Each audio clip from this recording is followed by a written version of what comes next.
Hello friends, welcome to study channel study with RJ. दोस्तों, इस video में हम रीट एग्जाम के लिए एक नई टेस्ट सीरीज शुरू कर रहे हैं जिसमें मनोविज्ञान के हर टॉपिक को कवर करेंगे। आज इस टॉपिक वाइज टेस्ट सीरीज का पहला टेस्ट है जिसका टॉपिक है वृद्धि और विकास की संकल्पना, विकास के सिद्धांत। वीडियो को पूरा देखना है और अपना जो भी स्कोर बनता है वह कमेंट बॉक्स में जरूर शेयर करें। दोस्तों, इससे पहले मैंने यूनिट के अकॉर्डिंग टेस्ट सीरीज चलाई थी जो कल कंप्लीट कर ली गई है। अगर आपने इस टेस्ट सीरीज के वीडियो नहीं देखे हैं तो आप इस चैनल को विजिट करके देख सकते हैं। दोस्तों, आप अधिक से अधिक क्वेश्चंस की प्रैक्टिस करें तो निश्चित ही आपको एग्जाम में एक अच्छी तैयारी के साथ आप दूसरों के कंपेयर में अधिक लीड करेंगे। आप इस चैनल पर नए हैं तो आप इस चैनल को लाइक और सब्सक्राइब जरूर करें जिससे आपको आने वाली वीडियो का टाइम पर मिल सके। तो चलिए शुरुआत करते हैं। आज के इस टेस्ट का पहला क्वेश्चन इस प्रकार है। क्वेश्चन है, निम्न में से कौन सा कथन सही नहीं है?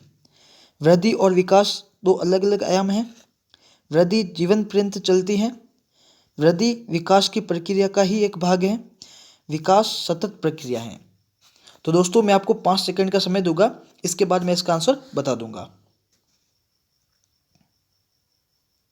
तो दोस्तों, इसमें पूछा है कि इनमें से कौन सा कथन सही नहीं है, तो इसका ऑप्शन नंबर सेकंड सही है। वृद्धि जीवन पर्यंत चलती है, तो यह ऑप्शन गलत है। चलिए आगे देखते हैं। किस मनोवैज्ञानिक के अनुसार बालक के विकास पर उसकी काम प्रवृत्ति का नहीं बल्कि सामाजिक अनुभूतियों का प्रभाव पड़ता है?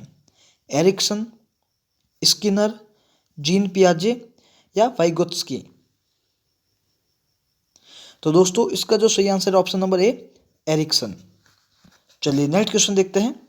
मात्रात्मक व्यक्तिगत क्षमता रूपी प्रक्रिया को कहा जाता है? विकास, वृद्धि, संतुलन या परिपक्वता? तो दोस्तों, इसका जो सही आंसर ऑप्शन नंबर सेकंड, वृद्धि। मात्रात्मक व्यक्तिगत क्षमता रूपी प्रक्रिया को वृद्धि कहा जाता है। चलिए नेक्स्ट क्वेश्चन देखते हैं। बाल विकास का सर्वप्रथम वैज्ञानिक विवरण किसने प्रस्तुत किया? ऑप्शन है प्लेटो, जॉन डीवी, पेस्टालोजी या हॉल? तो दोस्तों, इसका जो सही आंसर है option number third, Pestalozzi. Pestalozzi ने ही सबसे पहले बाल विकास का सर्वप्रथम वैज्ञानिक विवरण प्रस्तुत किया था। चलिए आगे देखते हैं। नेक्स्ट क्वेश्चन देखते हैं। विकास वृद्धि के बिना संभव है, संभव नहीं है, कह नहीं सकते या कोई नहीं? तो दोस्तों, इसका जो सही आंसर ऑप्शन नंबर ए, संभव है। विकास वृद्धि के बिना भी संभव है। चलिए नेक्स्ट क्वेश्चन देखते हैं। मानव विकास को क्षेत्रों में विभाजित किया जाता है, तो वे हैं शारीरिक, संज्ञानात्मक, संवेगात्मक और सामाजिक। शारीरिक, सामाजिक, संज्ञानात्मक एवं आध्यात्मिक। मनोवैज्ञानिक, संज्ञानात्मक, शारीरिक और संवेगात्मक। आध्यात्मिक, शारीरिक, संज्ञानात्मक या सामाजिक? दोस्तों, आपको इसको सही क्रम में जमाना है, तो इसका सही आंसर है ऑप्शन नंबर ए, शारीरिक, संज्ञानात्मक, संवेगात्मक और सामाजिक। यह इसका सही क्रम है, तो ये आपको ध्यान रखना है। चलिए नेक्स्ट क्वेश्चन देखते हैं। बाल अध्ययन के पिता किसे कहा जाता है? स्टैनले हॉल, जीन पियाजे, वॉटसन या क्रो एंड क्रो? तो दोस्तों, बाल अध्ययन के जो पिता हैं वह स्टैनले हॉल को कहा जाता है। आपको ध्यान रखना है कि स्टैनले हॉल अमेरिका के थे, वो भी आपको ध्यान रखना है। चलिए नेक्स्ट क्वेश्चन देखते हैं। बालक का सर्वाधिक विकास उसके किस विकास पर अधिक अवलंबित है? शारीरिक, मानसिक, संवेगात्मक या गामक? तो दोस्तों, इसका जो सही आंसर ऑप्शन नंबर फोर्थ, गामक। चलिए नेक्स्ट क्वेश्चन देखते हैं। निकट दूर सिद्धांत में विकास किस प्रकार होता है? केंद्र से सिरों की ओर, ऊपर से नीचे की ओर, दोनों ओर बराबर या नीचे से ऊपर की ओर? तो दोस्तों, निकट दूर सिद्धांत में विकास केंद्र से सिरों की ओर होता है, तो इसका ए ऑप्शन सही है। चलिए आगे देखते हैं। फ्रायड के अनुसार मन की संरचना की सही कोटि है? अति अहम, इदम एवं अहम, इदम अहम अति अहम, अहम इदम अति अहम, इदम अति अहम या अहम? तो दोस्तों, फ्रायड ने मन की संरचना का जो सही क्रम बताया था उसका सही आंसर है इदम, अहम व अति अहम। इसका इंग्लिश वर्ड भी आप ध्यान रखें। इदम को बोलते हैं ईड, अहम को बोलते हैं ईगो और अति अहम को बोलते हैं सुपर ईगो। तो ये भी आपको ध्यान रखना है। इंग्लिश वर्ड भी ध्यान रखें, इंग्लिश वर्ड में भी पूछ सकते हैं। तो फ्राइड ने मनोविश्लेषणात्मक सिद्धांत बताया था। इसमें मन की संरचनाएं, 3 संरचनाएं बताई थी, इदम, अहम या अति अहम।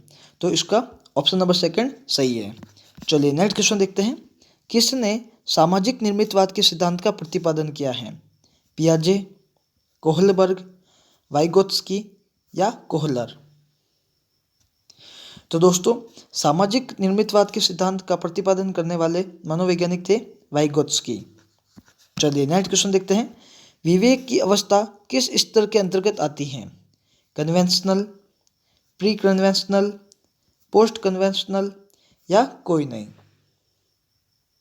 तो दोस्तों विवेक की अवस्था है जो पोस्ट कन्वेंशनल के अंतर्गत आती है। ऑप्शन नंबर थर्ड इसका सही आंसर है। चलिए आगे देखते हैं। जब हम किसी भी व्यक्ति के विकास के विषय में चर्चा करते हैं तो हमारा आशय होता है उसकी कार्य क्षमता से होता है, उसकी परिपक्वता से होता है, उसकी शक्ति ग्रहण करने से होता है या उपरोक्त सभी? तो दोस्तों इसका जो सही आंसर ऑप्शन नंबर सेकंड, इसकी उसकी परिपक्वता से इसका संबंध होता है।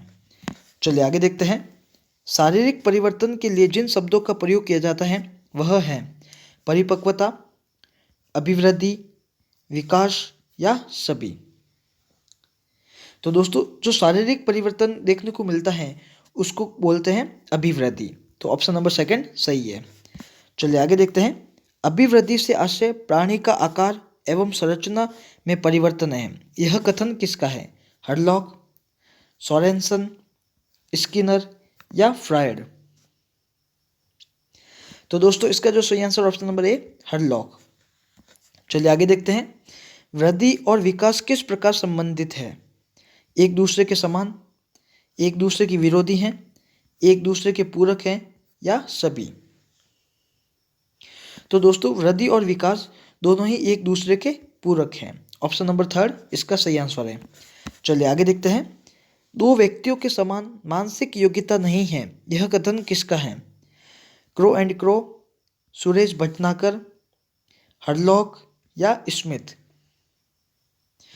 इसमें पूछा है कि दो व्यक्तियों में समान मानसिक योग्यता नहीं होती है, यह कथन किसका है?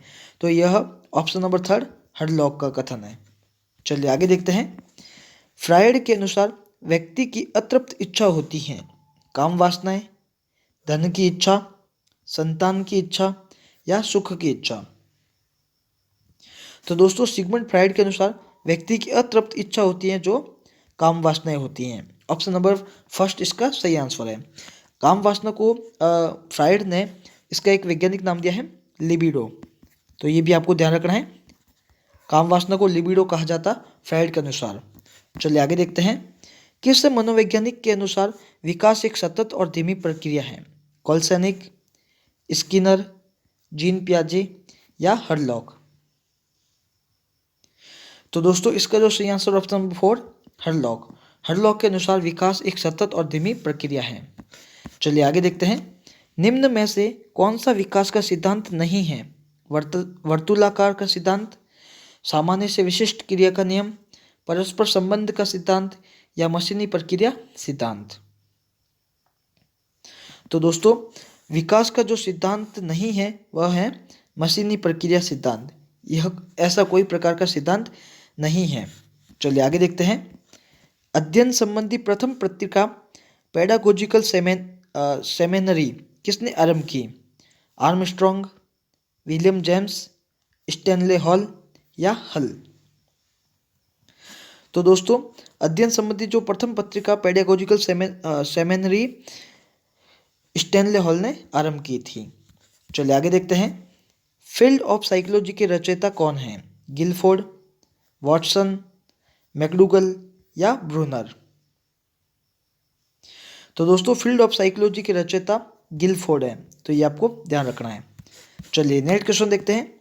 बालक की मूल शक्तियों का कारण उसका वंशानुक्रम होता है, यह कथन किसका है? गोडार्ड, डागडेल, थॉर्नडाइक या स्किनर? तो दोस्तों बालक की मूल शक्तियों का कारण उसका वंशानुक्रम होता है, यह कथन देने वाले थे थॉर्नडाइक। चलिए आगे देखते हैं। फ्रायड ने कितने प्रकार की मूल प्रवृत्तियां बताई हैं? 2, 3, 4 या 16। तो दोस्तों फ्रायड ने दो प्रकार की मूल प्रवृत्तियां बताई थी। एक तो जीवन मूलक मूल प्रवृत्ति और एक है मृत्यु मूलक। तो ये आपको ध्यान रखना है, दो प्रकार की मूल प्रवृत्तियां बताई थी। एक और मनोवैज्ञानिक है मैकडूगल ने भी 14 प्रकार की मूल प्रवृत्तियां बताई थी, तो वो भी आपको ध्यान रखना है। वैसे ये इससे अलग क्वेश्चन है, लेकिन मैं आपको ऐसे ही जानकारी के लिए बता रहा हूँ। फ्रायड ने दो प्रकार की मूल प्रवृत्तियां बताई थी, जो है जीवन मूलक और सेकंड थी मृत्यु मूलक। तो ये आपको ध्यान रखना है। चलिए आगे देखते हैं। विकास का नियम है निरंतरता का नियम, एकीकरण का नियम, विकास की भविष्यवाणी की जा सकती है या सभी। तो दोस्तों विकास के नियमों में ये तीनों ही सम्मिलित हैं, तो इसका ऑप्शन नंबर 4 सही है। चलिए आगे देखते हैं। असुमिलित है फ्रायड मनोविश्लेषणात्मक सिद्धांत, कोहलबर्ग नैतिक विकास सिद्धांत, एरिक्सन मनोसामाजिक विकास सिद्धांत या यूरी ब्रोनर संज्ञानात्मक विकास सिद्धांत। तो दोस्तों इसमें असुमिलित पूछा है, तो इसमें असुमिलित है ऑप्शन नंबर 4 यूरी ब्रेनर संज्ञानात्मक विकास सिद्धांत। यह इसका सिद्धांत नहीं है, संज्ञानात्मक विकास सिद्धांत है जीन पियाजे का। तो ये भी आपको ध्यान रखना है। असुमिलित पूछा है तो ऑप्शन नंबर 4 इसका सही है। चलिए आगे देखते हैं। विकास की दृष्टि से सही क्रम है आत्मीकरण, समायोजन एवं अनुकूलन, समायोजन, आत्मीकरण और अनुकूलन, अनुकूलन, समायोजन या आत्मीकरण, या अनुकूलन, आत्मीकरण या समायोजन। तो दोस्तों विकास की दृष्टि से जो सही क्रम बताए हैं ऑप्शन नंबर ए इसका सही है। सबसे पहले आत्मीकरण, फिर समायोजन, फिर अनुकूलन। तो ये आपको ध्यान रखना है। चलिए आगे देखते हैं।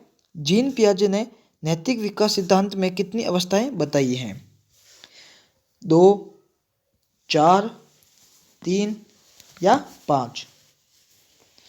तो दोस्तों इसका जो सही आंसर है ऑप्शन नंबर ए 2। जीन पियाजे ने नैतिक विकास सिद्धांत की 2 अवस्थाएं बताई थी। चलिए आगे देखते हैं। विकास को प्रभावित करने वाला कारक है वंशानुक्रम, वातावरणीय, दोनों या कोई नहीं। तो दोस्तों विकास को जो प्रभावित करने वाले कारक में ये दोनों ही सम्मिलित हैं, वंशानुक्रम और वातावरणीय। ऑप्शन नंबर 3 इसका सही है। चलिए आगे देखते हैं। कोहलबर्ग के नैतिक विकास सिद्धांत की 5वीं अवस्था है आज्ञाकारिता एवं दंड उन्मुखीकरण, व्यक्तिक एवं विनिमय, सामाजिक क्रम को लागू करना या सामाजिक अनुबंध एवं व्यक्तिगत अधिकार। तो दोस्तों इसका जो सही आंसर ऑप्शन नंबर 4। तो दोस्तों आज के ये इंपॉर्टेंट क्वेश्चन थे। मुझे पूरा विश्वास है आप पूरा देखा होगा और अपना जो भी स्कोर बनता है वह कमेंट बॉक्स में ज़रूर शेयर करें। दोस्तों हमारा एक टेलीग्राम चैनल भी है स्टडी विद आरजे नाम से, तो आप उसको ज्वाइन कर सकते हैं, जिसमें आपको PDF और आने वाली जो जानकारी होगी वो आपको अवेलेबल हो जाएगी। आपको अच्छा लगे तो इसको लाइक, शेयर और सब्सक्राइब जरूर कीजिएगा।